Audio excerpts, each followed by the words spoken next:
اگه دنبال یه بیزینس موفقی، باید بدونی که انسان‌ها فقط برای 3 چیز پول خرج میکنن. فقط 3 چیز. شماره 1، راه حل.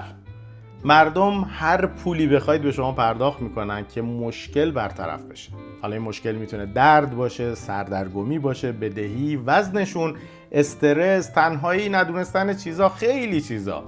اگه بیزینس شما یک درد واقعی رو برطرف کنه، مردم به شما مبالغ بزرگی پرداخت میکنن که اون رو برطرف کنید.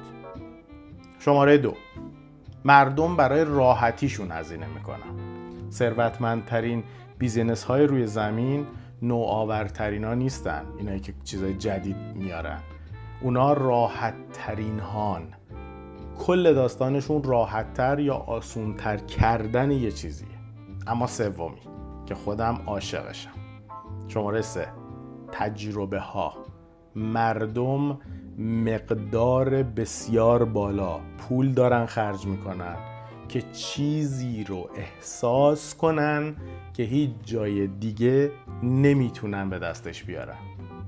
هرچی تجربه احساسی تر باشه، یعنی تجربه‌ای که بیزینس شما بهشون میده احساسی تر باشه، قیمت میره بالاتر و درآمدتون بیشتر میشه.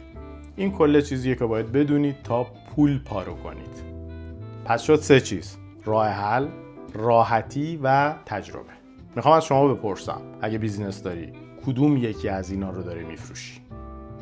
شاید هم بتونی هر 3 رو با هم بفروشی. عشق بهتون.